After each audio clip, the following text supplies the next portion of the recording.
Je te salue et profite pour te dire que je suis fort heureux de te retrouver. Eh oui, ça fait un petit moment, hein? Hier seulement? Non. Mais entre hier et maintenant, beaucoup de choses peuvent se passer. Je suis fort heureux de te retrouver. Oui. Car ensemble, nous faisons quelques pas vers l'éternité. Nous avons vu hier comment les femmes dansaient, chantaient et étaient littéralement en transe en parlant de David. Aujourd'hui, nous verrons de mauvais œil. Juste avant, prions.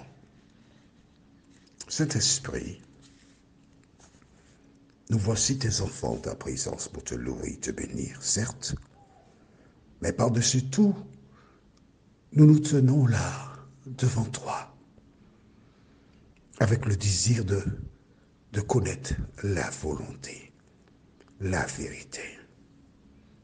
Merci de nous avoir appelés des ténèbres à ton admirable lumière.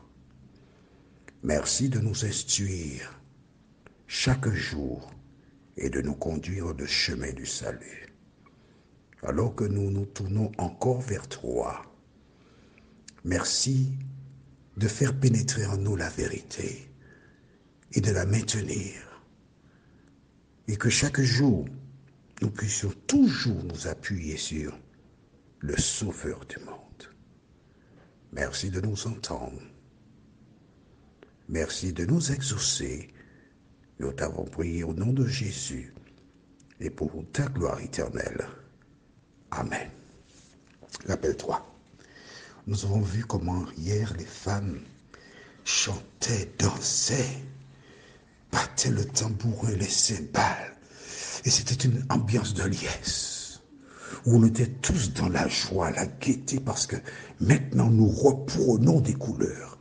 Maintenant nous commençons à exister comme par le passé. Car souvent, les parents et grands-parents racontaient ce que Dieu avait fait pour le peuple d'Israël. Et plusieurs qui, n'ayant pas vécu ces expériences, se posaient des questions. Est-ce vrai? Est-ce vrai que nous avions la victoire sur nos ennemis? Est-ce vrai que l'Éternel nous accompagnait? Est-ce vrai que nos ancêtres traversèrent la mer Rouge à pied sec? Est-ce vrai que nos ancêtres traversèrent aussi le Jourdain à pied sec? Est-ce vrai qu'en faisant le tour de Jéricho, les montagnes s'écroulent, pardon, les murailles s'écroulèrent et la ville fut prise, donnée par Dieu? Est-ce vrai?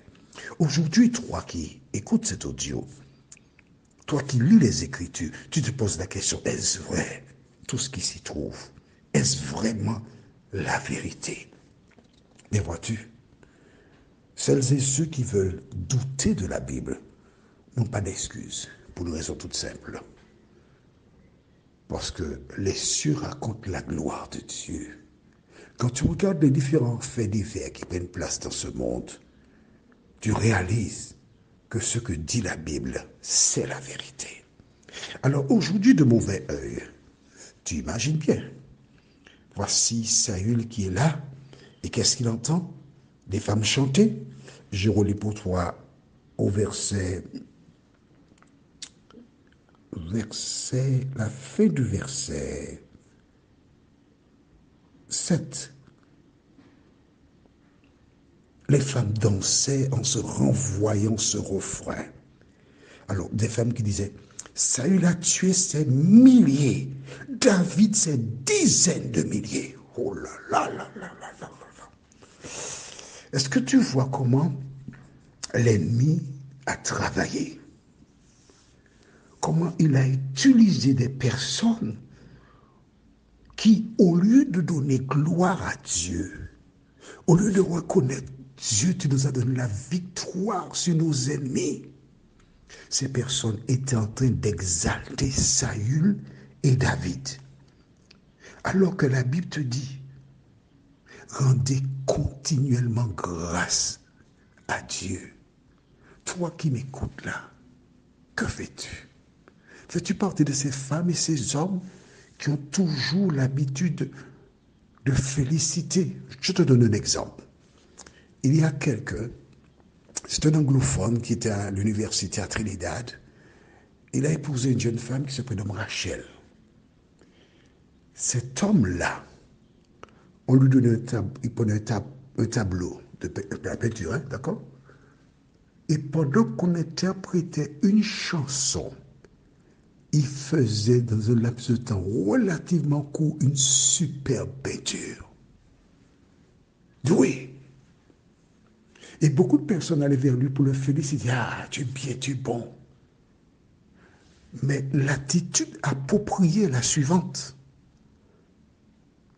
Dire à cette personne, je bénis Dieu qui t'a donné ce don et je lui demande de continuer de te donner des dons et souviens-toi que l'humilité précède la gloire.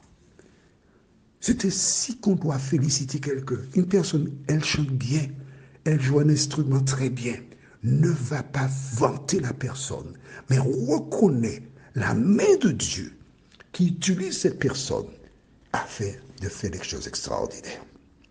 Alors, en tenant ces propos, que s'est-il passé?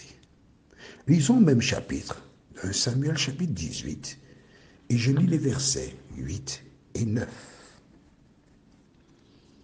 Saül le prit très mal. Il fut très irrité.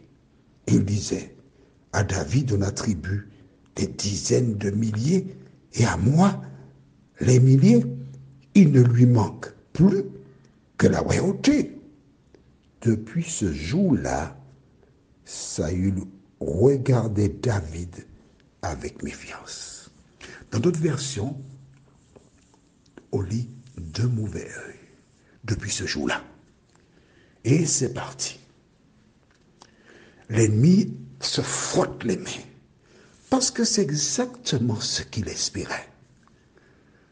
Aux Antilles, il y a ce qui s'appelle un combat de coq, où on met deux coqs de pratiquement du même poids dans l'arène et les personnes parient pour savoir lequel remportera la victoire. Et là, voici David qui se trouve face à Saül. Saül, roi d'Israël, est l'apostrophe orienté, loin de l'Éternel, mais qui était aussi loin, L-O-I-N, de l'Éternel. Et David, celui qui a reçu l'onction pour devenir le futur roi d'Israël, mais Saül l'ignore, mais le diable le sait. Et le diable a provoqué une situation où officieusement Saül commence à alimenter de la haine à l'endroit de David. Et c'est parti. Que fera Saül? Puisque David, on veut lui donner la royauté, eh bien la haine le poussera à chercher à détruire David. Dans un foyer parfois, tu as une personne qui est animée par le même esprit. Sur ton lieu de travail, même esprit. Dans le quartier, dans ton parti politique, dans la communauté religieuse où tu te trouves. Si la personne n'est pas avec l'Éternel, elle est avec le diable. Et si elle est avec le diable, dis-toi bien que le diable l'utilisera pour te détruire. Mais toi, garde tes yeux sur Jésus. Prions. Notre Seigneur et notre Dieu, voici l'ennemi qui a bien travaillé. Et maintenant, il se trouve que il a David au bout de son projet. David qui était censé venir jouer de la musique pour le calmer, le simple fait d'entendre ce nom David éveillait en lui la rage, la haine et le désir de détruire. Seigneur, à travers ce récit, tu nous parles, tu nous expliques pourquoi des gens cherchent à nous nuire, à nous détruire. Mais merci Seigneur de nous aider à garder nos yeux ouverts, nos yeux fixés sur Jésus. Merci de nous aider à vivre pour lui et que jour après jour, nous puissions te ressembler. Fais-nous du bien dans tous les domaines. Au nom de Jésus pour ta gloire éternelle. Amen. Que l'Éternel continue de te bénir. Je te souhaite une bonne journée et il me tarde de te retrouver demain, si Dieu nous prête vie.